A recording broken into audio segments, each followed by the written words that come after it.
Heading into this past weekend, we got the confirmed main event bout for UFC Rio on October 11th in Brazil, and a potential main event bout 1 week later in Vancouver, Canada as well. But the confirmed main event in Brazil will feature one of their own, as Charles do Bronx Oliveira is back and will be competing on a fight night card for the first time since 2020. And he will be reappearing on a fight night to take on Rafael Fiziev, coming in off of a victory against Ignacio Bahamondes, riding the ship in his career, and now turning his attention toward reaching title contention in the lightweight division. On October 17th of this year, Charles Oliveira will turn 36 years of age, but prior to that, just 6 days before that birthday, he will be competing in the main event of UFC Rio. And not only will this be Charles Oliveira's first fight night appearance since March 14th of 2020, but it will also be his first time fighting in his home country of Brazil since that very same night when he finished Kevin Lee. Since then, Charles Oliveira has competed on 9 consecutive UFC pay-per-view events, ranging from UFC 256 in December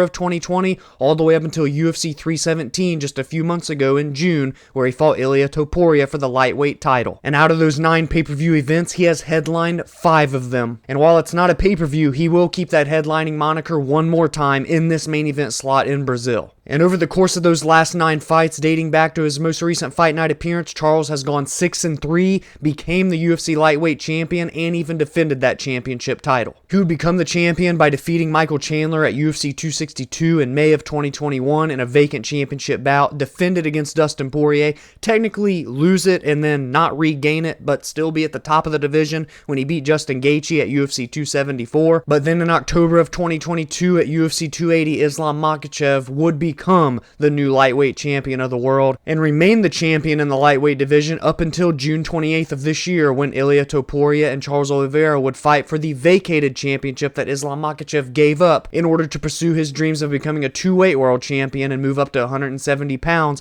in what likely will be a November fight in Madison Square Garden against Jack Della Maddalena. Charles bounced back from that loss to Islam Makhachev by defeating Beneil Dariush at UFC 289, then he would lose to Arman Tsarukyan at UFC 300, then he would beat Michael Chandler for a second time at UFC 309 last November. That victory is what would earn him that vacant championship fight against Ilia Topuria in June. However, those dreams of becoming a 2-time champion at lightweight would fall short for Charles, as he would be knocked out in just 2 minutes and 27 seconds by Ilia Topuria, the new lightweight champion of the world and #1 ranked pound-for-pound fighter in the UFC today. And what will be just 106 days later since being knocked out by Ilia Topuria, he will be fighting at that UFC Rio event across from Rafael Fiziev, a dangerous, lethal kickboxer in this lightweight division, who will enter this fight coming off of a victory in Baku in his home country by beating Ignacio Bahamondes in a very fun 15-minute back-and-forth affair. But prior to that, Fiziev was on a very tough stretch of things, having lost 3 consecutive bouts, albeit 2 of them were to the same man in Justin Gaethje, one of them being on extremely short notice at UFC 313 in March. And the loss sandwiched in between the 2 Gaethje losses was to Mateusz Gamrot. However, that wasn't a knockout, a submission, or a decision loss.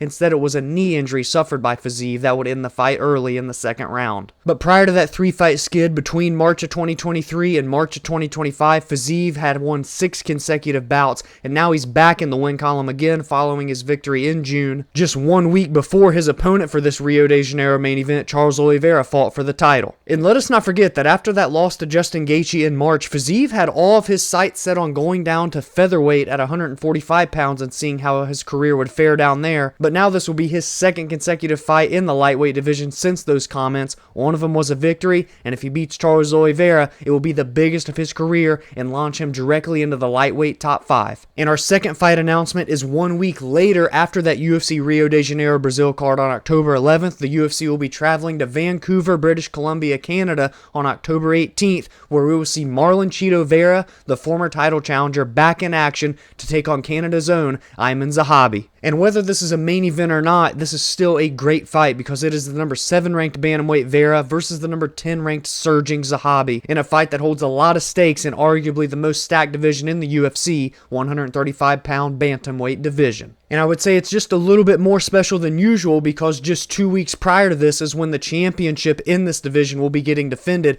at UFC 320 on October 4th in Vegas. Merab Dvalishvili will be looking to defend his title for a 3rd time against Corey the Sandman and Sandhagen. And specifically here for Aiemann Zahabi, because not only will he be able to crack into the top 10 if he gets a victory over Marlon Vera, a former title challenger and arguably one of the biggest names in the weight class, but it will be his 7th consecutive victory if he is able to come out on the winning side of this fight. So let's assume that Merab Dvalishvili defends successfully against Corey Sandhagen. He will be looking for more fresh matchups like Corey, and Aiemann Zahabi could be on the short list of those potential opportunities. Zahabi's most recent win was at UFC 315 in May, where he would earn a decision in a very fun back and forth scrap against Jose Aldo, where some people feel that he didn't win the fight. Honestly, it could have gone either way. I have no issue with Zahabi getting that victory, and prior to that he had a win over Pedro Munoz and Javid Basharat. He was the first man to ever defeat Basharat at that point. And at 37 years of age, time is not necessarily on the side of Zahabi, so that could also be in his favor in terms of launching him quicker up the totem pole to title contention as well. But an opportunity against Merab or whoever the champion may be at bantamweight come October 18th is not possible if he doesn't get a win over Marlon Cheeto Vera. And he will be entering this fight having lost 3 of his last 4 outings, including his most recent fight last August where he would lose to Davison Figueiredo, the former flyweight champion. And that was his comeback fight after losing in a championship